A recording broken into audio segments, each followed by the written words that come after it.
So, colleagues, can I ask my colleague of C5, DevCo C5, to help people to join here in the theater for the conclusion, and we welcome our Deputy Director General Klaus Rudi Schauser to the workshop. Please, colleagues, come. We are trying now to sum up the different sessions. May I call here the different rapporteurs, starting from Ernesto Macias. Where is he? May I ask my colleagues to call the different rapporteurs, starting with Ernesto Macias, continuing with Thorsten Ewerbeck, Jean-Pierre Kedy, Guilherme Collares. Can I ask you to join Klaus here on the podium, please?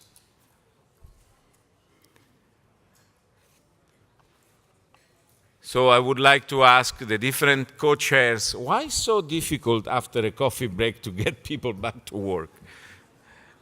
It's always like that. Eh?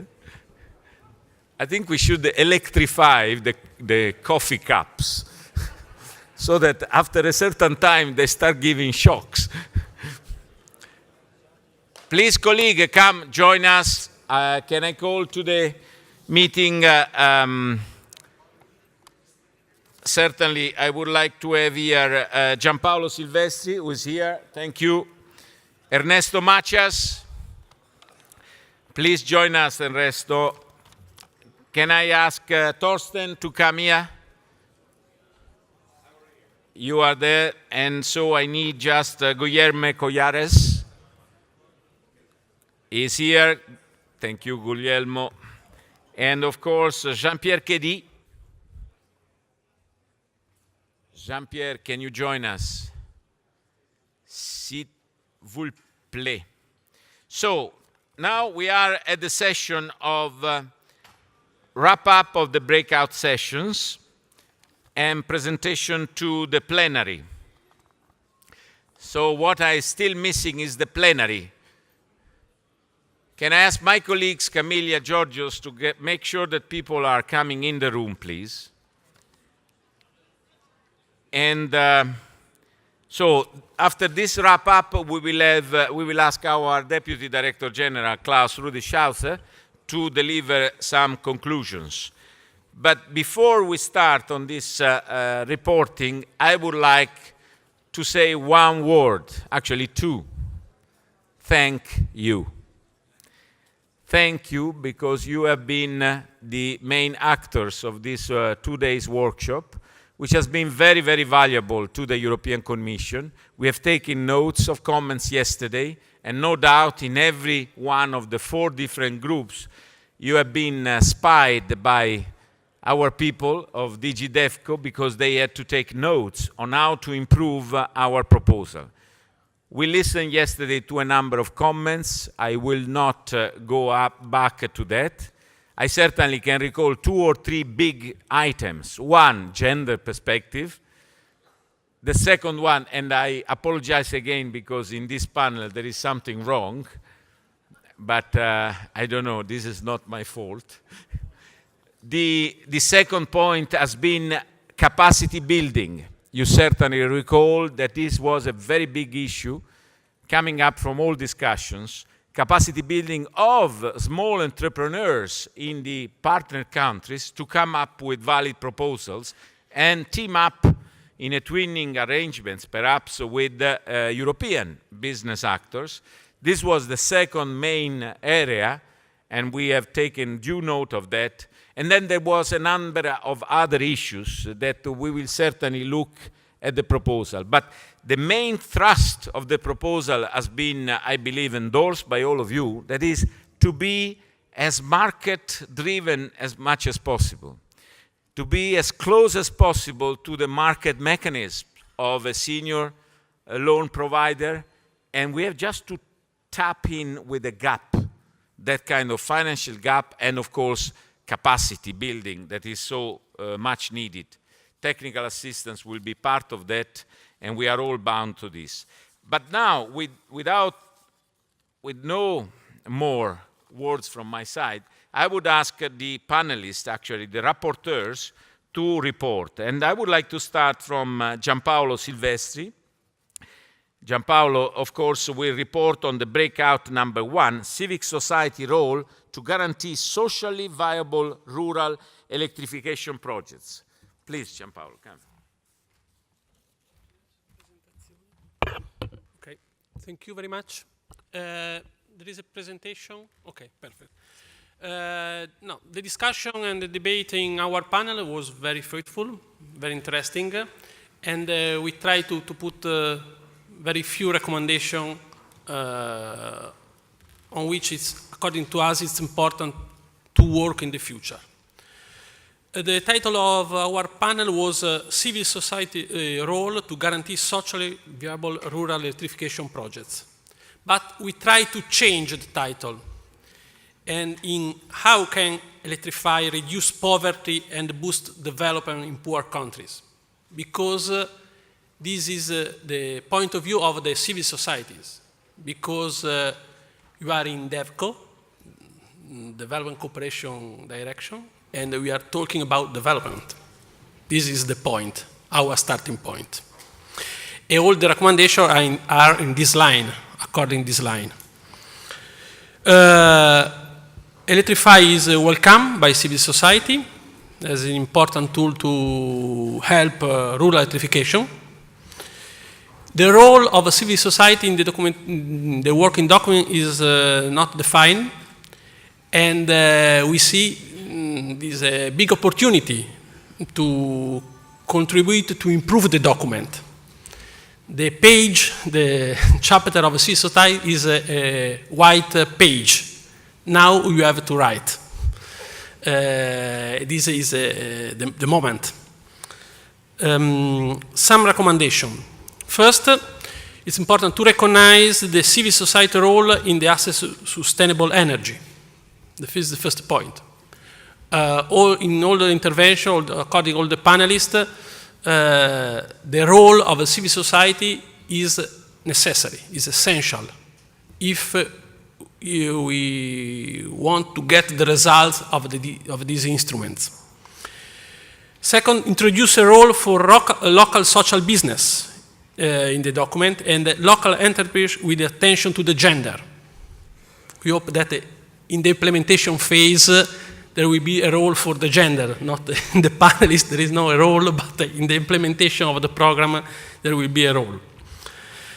Foresee a role for representative of a civil society beneficiaries next to the fund manager with a decision maker role, because we think that the civil society has to play a role in the different phase of the program, and in the different phase the civil society can offer services. And according to us, it's important that this is recognized also as a top level. Recognize the role of the civil society in setting the framework for the rural electrification. The NGOs, the civil society, are the last mile between the infrastructure, the service, and the single person. According to somebody, this is the first mile, but we can use the word last mile. And if there is no, and the development is an issue of the person.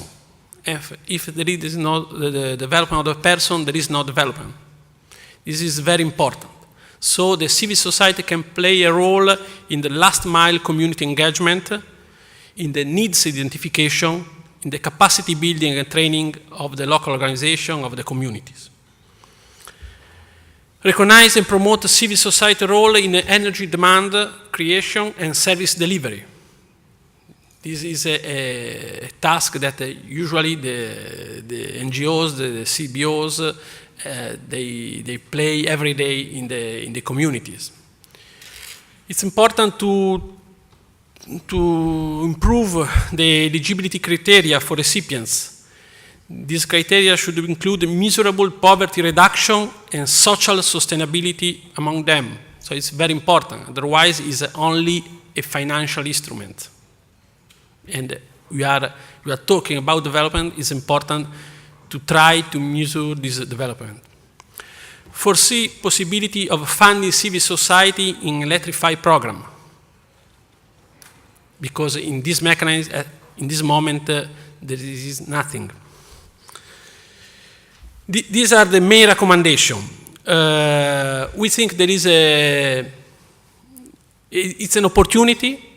We think civil society is, we are ready to play the game, to sit in the same table with the private sector at the same level, because this instrument can be a big opportunity. This is the point.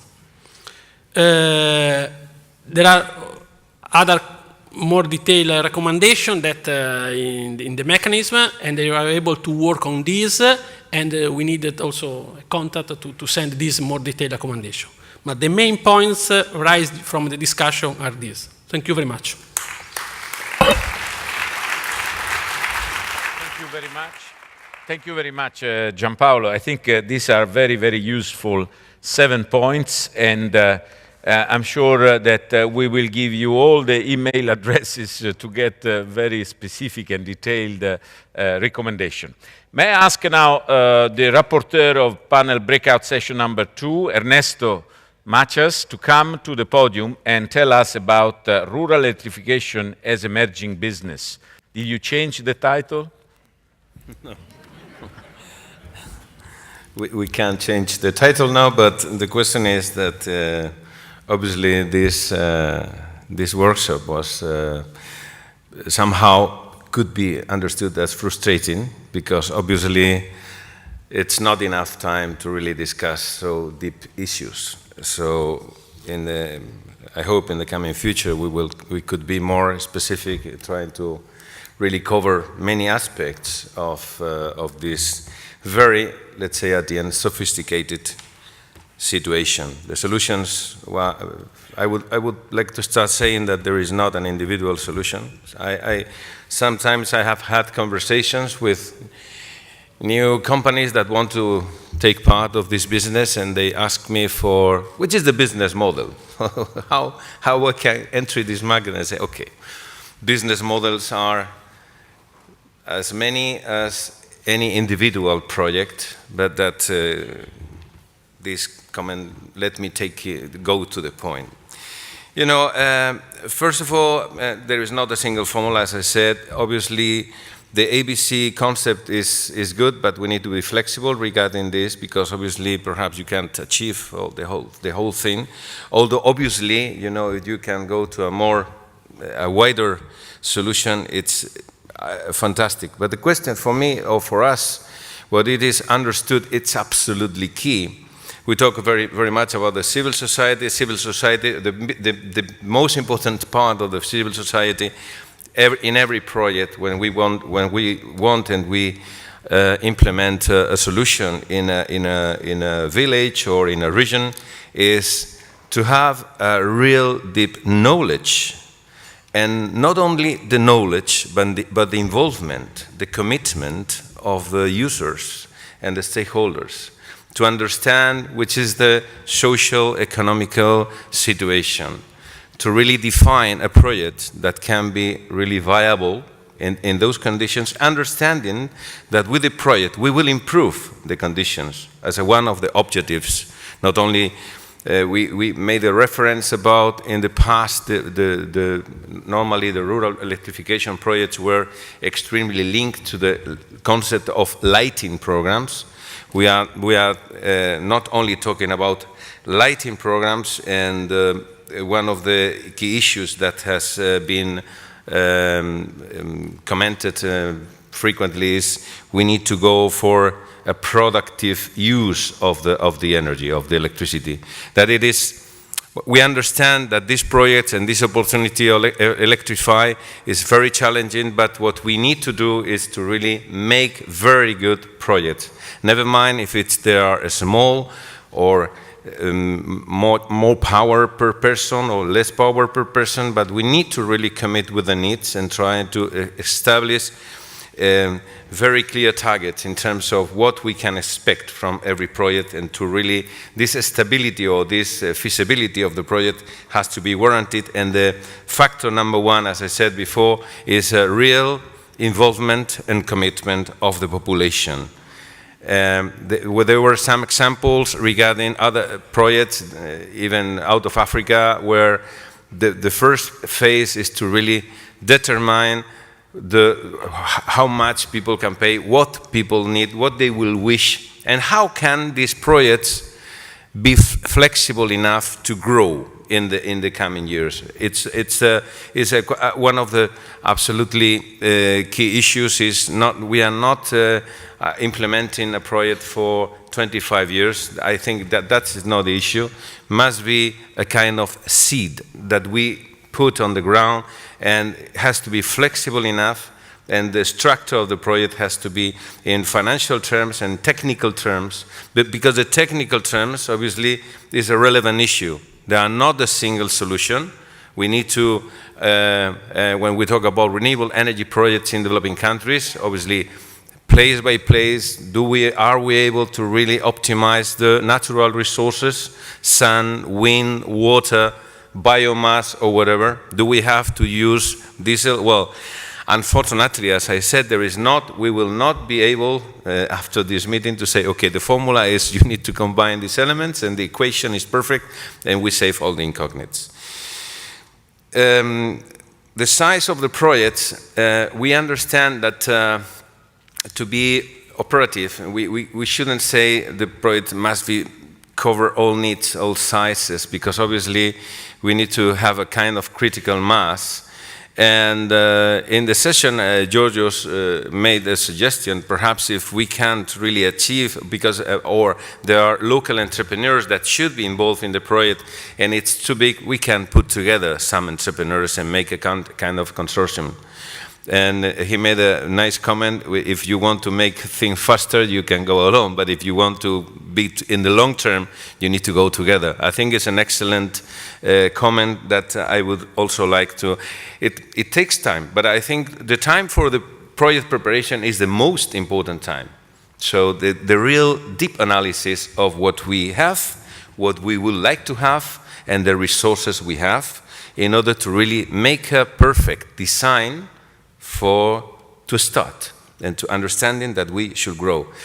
For us, it's also very, very important. I was insisting on this, that it's not only to talk about the users, but we are, any country is, there is an existing situation before the project.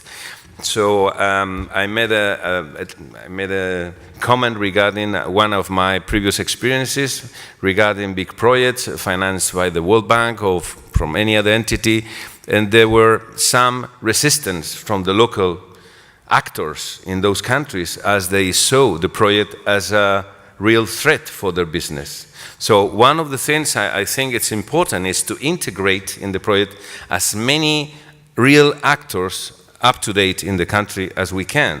So the project will also have to represent, a project is not an island, a project is something that has to be or should be replicated once the Commission makes this initiative, and has to be good enough so other entrepreneurs, other financial entities could say, okay, this is finally you have found for this specific village or for this specific area, you have found the real good formula. So now you can really deploy the market, replicating this solution.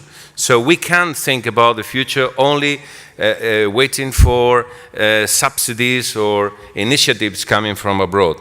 This is what I understand is this, any project has to be a demonstration project somehow, something that should be imitated and replicated. So just to finalize, there is another issue that I think for me it's also very relevant. Now the size and the volumes we are expecting, well, they are growing. I know very perfectly that the distribution market is growing also in these markets. The retail, there are some companies like Faisun made this a reference this morning, and some other people yesterday talking about small retailing of lighting products and so on.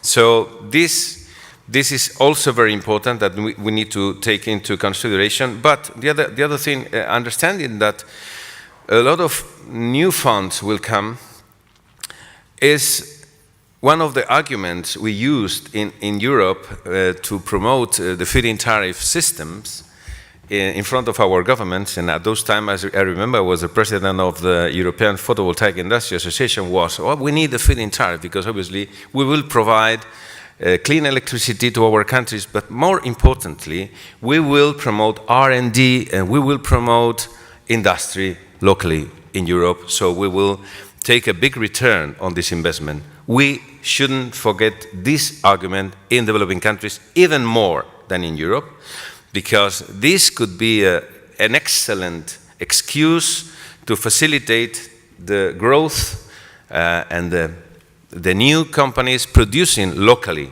the goods.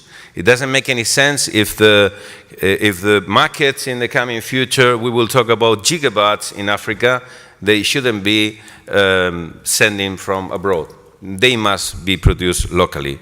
I think it's very important because it's to close the circle. Unfortunately, in Europe the experience was successful for a while, but then we all know about the story. So basically, these are my comments. Don't think about finding the excellency, yes, as a model try to achieve the best solution, but not optimal solution. Something good. Sometimes if you really try to get something that has any kind of problem, you never put it on much. Let's go for good solutions that can be stable, can be replicated, and mainly can grow, can really expand and make an influence in the society around. The project can be, as it has happened in the past, as a kind of island.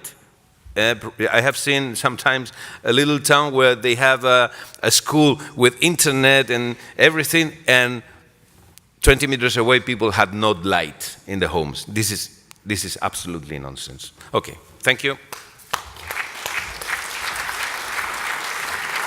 Thank you very much. If I'm not wrong, I counted 7 points. So this 7 number is recurring in the first breakout, in the second breakout. But thank you very much for both of you on these very valid remarks. Now the third group. The third group is the modalities of the proposed financial initiative.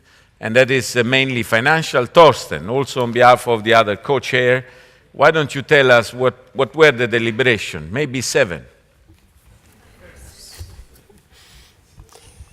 Yeah, thanks very much, Roberto, and hello to everybody.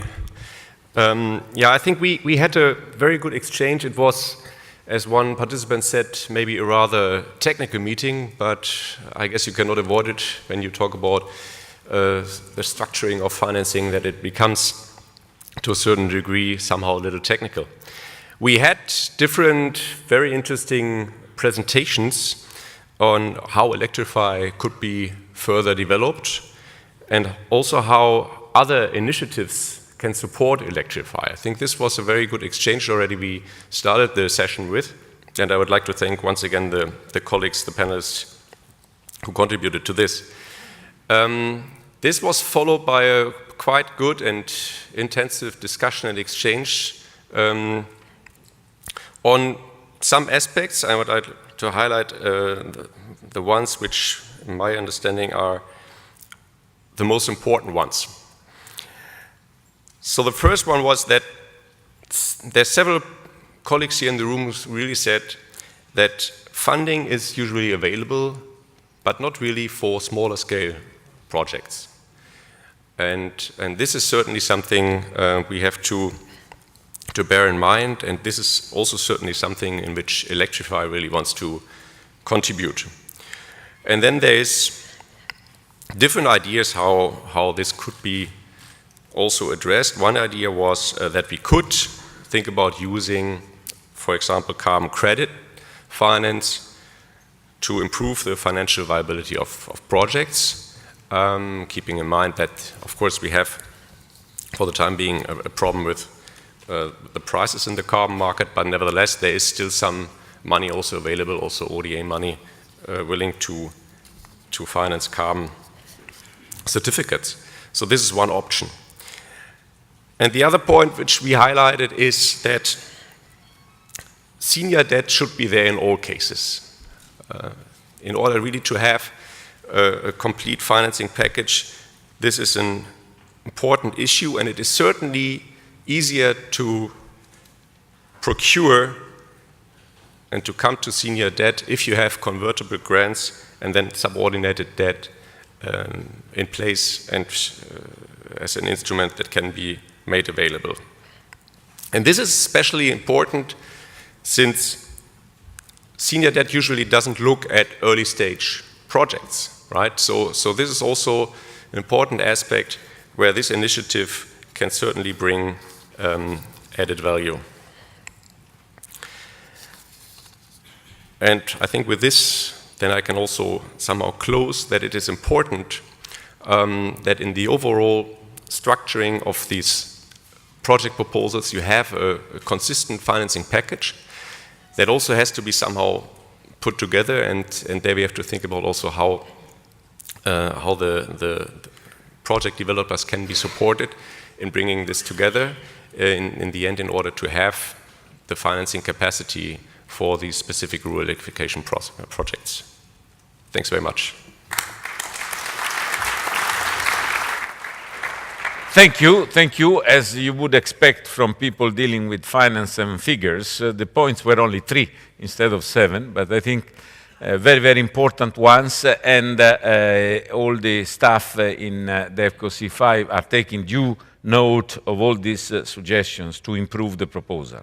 Now, let's come to the last breakout session, which was on regulation, conducive regulatory framework to secure a sound implementation of the business models. So I see that Jean-Pierre Kedi is taking the floor, and I leave to you two on how to organize the delivering. Thank you. Thank you, Roberto. Distinguished guests, ladies and gentlemen, the participants of the parallel session number 4 met today in the Versailles Lounge from 9 a.m. to 11:15. After opening words by the 3 moderators of the session, we carefully listened to the following lecturers. Mr. Mama Kapia of ECRE, that's in West Africa, Mr. Bozil Kondev of GIZ, that's in Germany, Mr. Jean-Claude Osu of EDF, that's in France, Dr. Benom Mutambi of ERA, the regulatory agency of Uganda, and Mr. Nico Peter Schmidt of Inensos, a private actor present in Africa.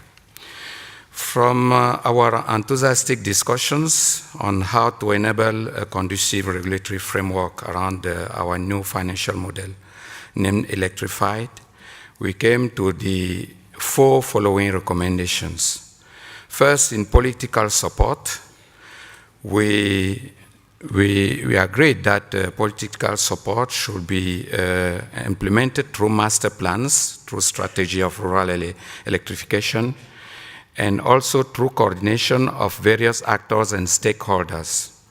That coordination should also involve the sensitization of local population and end users. The second recommendations was regarding effective regulation for the viability of rural electrification. That effective regulation should be geared to transparency in tariff processes, economical fairness, intermediation, and arbitration. The third recommendation is regarding technical assistance. That technical assistance, we look at it as being specific regulation to comply with the various level of technology, suitable standards, convenient incentives in connection with reliable audits and control carried out by regulators, and also networking of regulatory bodies. We ended with the fourth recommendations, which is the wish for a dedicated platform to be set up for donors, banks, and the twinning of entrepreneurship. With these four sets, Roberto, the parallel session wish shining success to Electrify. Thank you. Well, thanks a lot. Thanks a lot. So 3 plus 4 makes indeed 7. So here we are. Now, I want to introduce you very quickly. You know him already, but I want to tell you a little anecdote. Normally in DG DevCo is the Director General himself that selects names of initiatives. But in this case, Electrify is due to this gentleman. Klaus, please come and make your conclusions of these 2 days. Before it starts, can I have 1 second to thank my team? The team of the DG DevCo Unit C5, Head of Unit Paolo Ciccarelli, Deputy and in charge of Energy, Felice Zaccheo, and all the others, Giorgio Pantoulis and Huma, who's been in charge of this organization, but indeed all the others participating to the different sessions, and you have made this possible, and I think a success. Thank you, colleagues. Thank you very much.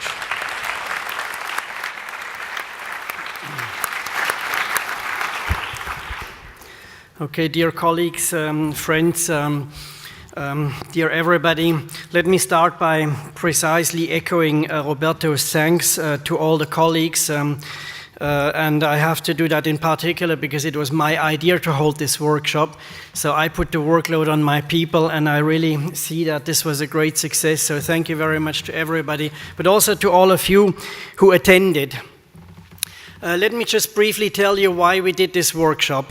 I speak here to you not only as Deputy Director General of Europe Aid, but I'm also Commissioner Piebalg's Sherpa in the Sustainable Energy for All Advisory Board, and I sit on the Executive Committee of Sustainable Energy for All. And last year, the advisory board which is composed of about 40 or 50 personalities from all parts of from all stakeholders in the energy field. The advisory board decided to establish 4 subcommittees, which, interesting enough, are very similar to the 4 workshops that you discussed today. Not fully surprising, because there is obviously a link. And we, Commissioner Piebalgs, took an active role in the Access Committee for obvious reasons, because we at the Commission have put the emphasis for our engagement in sustainable energy for all from the very beginning to the question of access, and more specifically even rural electrification. This really reflects Commissioner Piebalgs' priority. That's why we accepted to co-chair the Access Subcommittee, which will, by the way, some of you will be there, will meet tomorrow here in Brussels. Now, when the Access Subcommittee prepared its report for the energy event in June in New York, we identified more questions than answers. We had a very good discussion, but we identified many more questions than answers. And this is when the idea came up that we really need to dig deeper into these issues, and that we need to associate all stakeholders in order to actually make progress. Because I think it's easy to agree on the fact that while we all talk about rural electrification, and while everybody obviously would like to have access to electricity, the progress, in particular in many parts of Africa, just is not fast enough. It actually even hardly keeps up with the population growth. So there is a real need to step up the speed very considerably, and that was the real reason why we wanted to hold this workshop. The first objective was to bring all of you together to make sure that we can draw upon the collective experience and also the collective input from everybody. The second one was indeed to look at what we need in terms of business models. And I talk here about business models in a slightly wider sense, and I would come back to that because I think Ernesto has made that point quite well. What is it that will eventually help us to get a massive rollout in rural areas? We are not in the business of pilot projects. What we think about is how do we get energy to hundreds of thousands of small villages and people, and this is not happening now. So what does it need for that massive rollout to start is, I think, one of the key issues of today's discussions. And then the third objective was indeed to present to you and to validate the latest tool in our toolbox that we are creating as a large donor, because we are in this whole discussion, we are the large donor. We are neither civil society nor the private sector nor governments. We are a large donor, and so we have piled up an impressive toolbox over the last years, which we will obviously use to support from our end this rollout of electricity in Africa in particular. And so the idea was to present and to validate with you the Electrify proposal. Now, let me start by a more fundamental reflection that I make when I follow all the discussions about how to get where we want to get. My sort of preliminary conclusion at this moment is we are doing better on the side of the offer than we are doing on the side of the demand. We have created instruments, a whole range of instruments. The private sector is quite keen to offer solutions, but I'm not sure that the demand, the bottom-up demand structures and the way how to translate the demand into projects is fully there. And this is obviously where local communities, where civil society comes in and has a role to play which cannot be replaced by anyone else. So I think one of the things that I take away from these discussions, and I hope that you will be able to reassure me, is that the demand side is also something we can address somehow.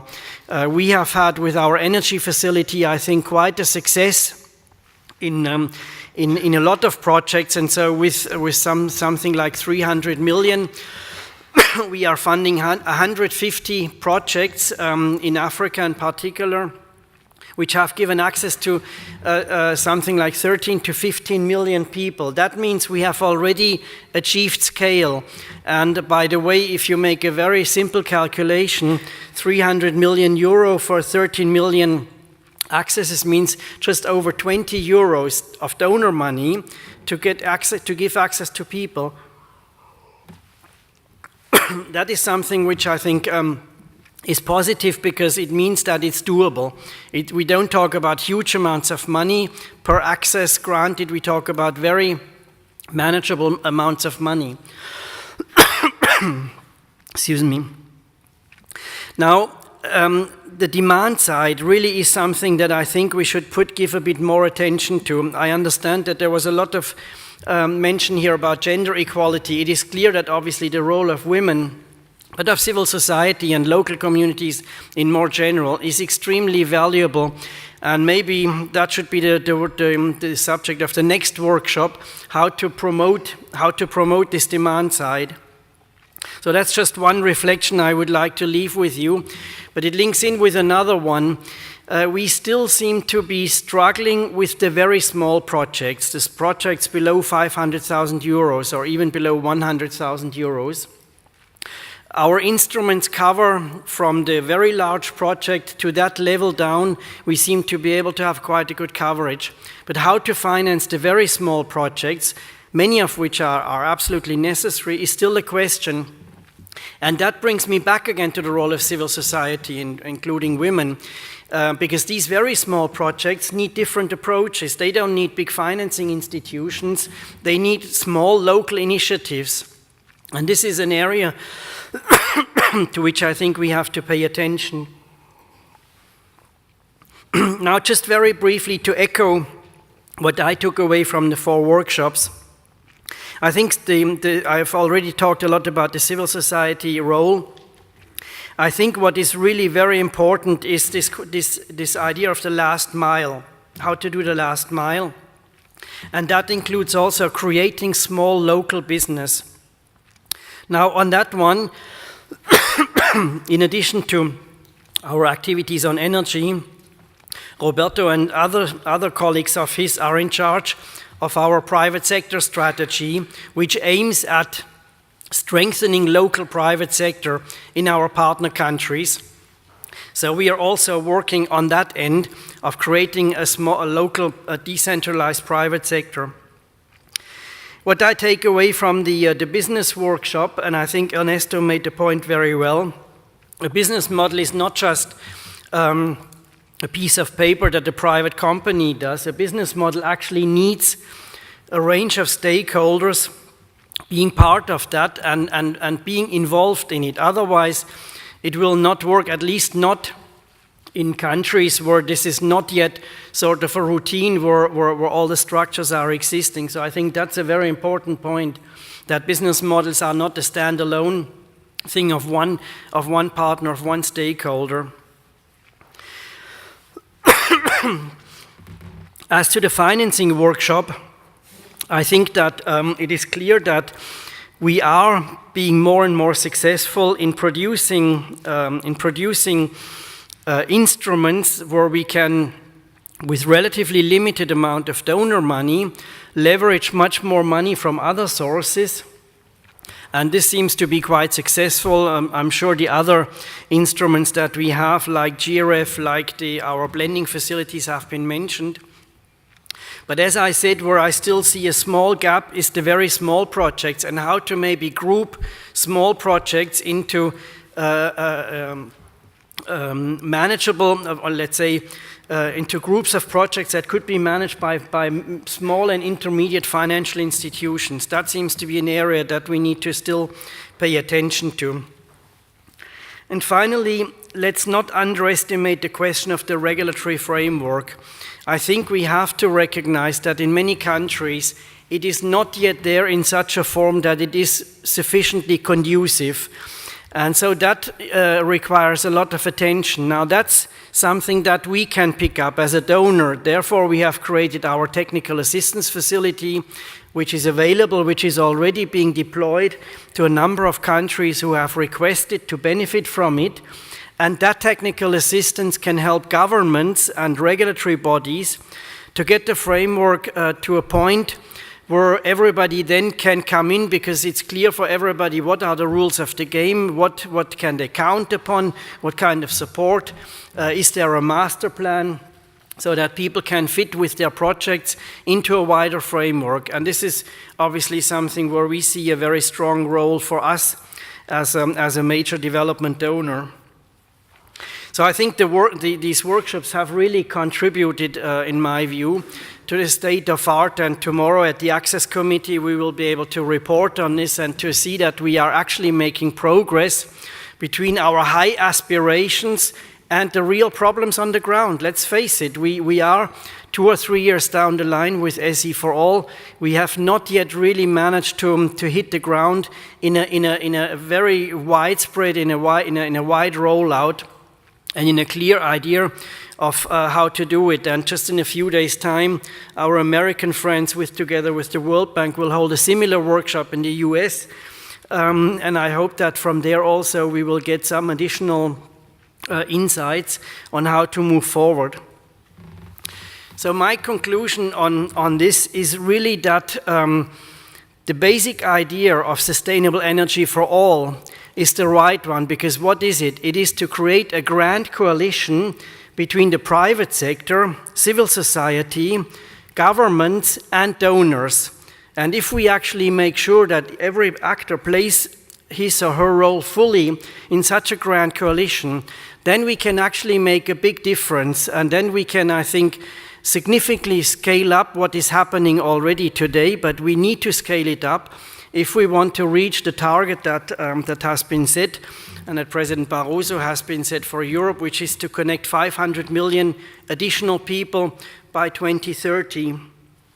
So this grand coalition, which in a way is reflected in this room, I think is key and is the game changer to what we did the last 20 or 30 years and to what we do the next 15 or 20 years.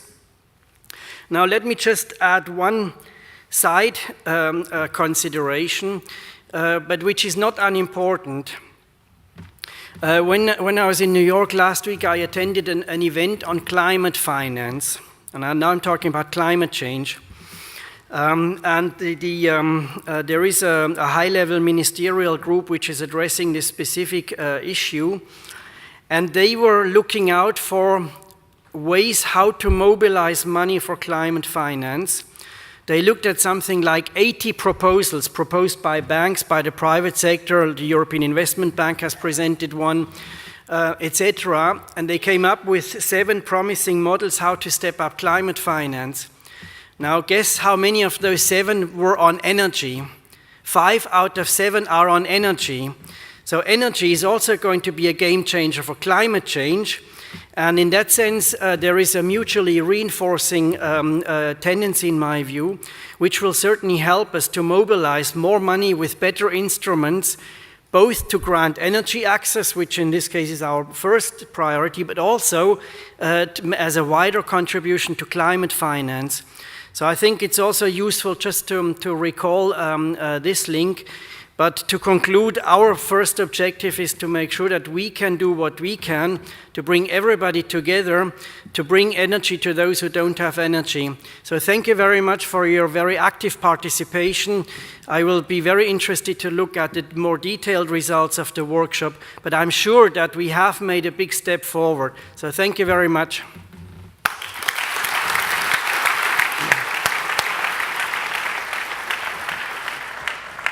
Thank you very much, Klaus. With this inspiring conclusion, well, we can close the workshop Empowering Rural Electrification.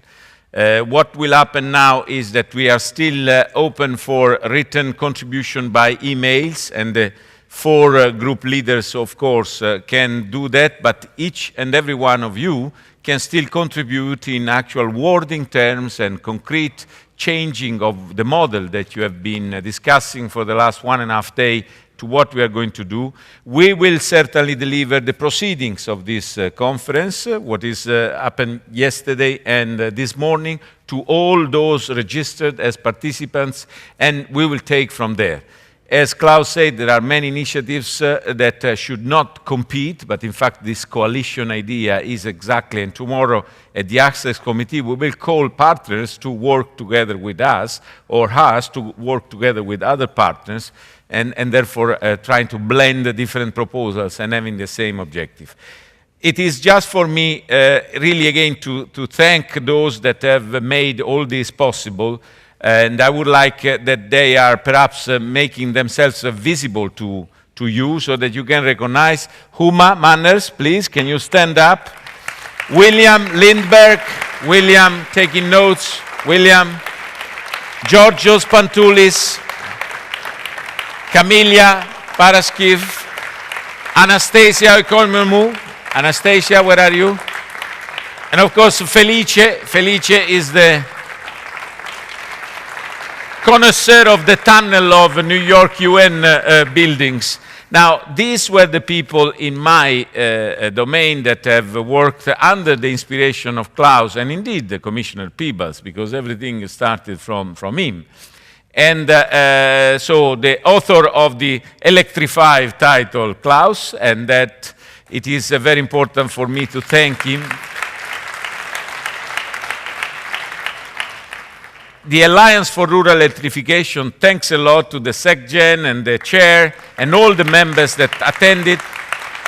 EDFI's, European Development Finance Institution, the Secretary General who is around here, and all the members of EDFI's, FMO, and in particular Mark Buiting, where are you?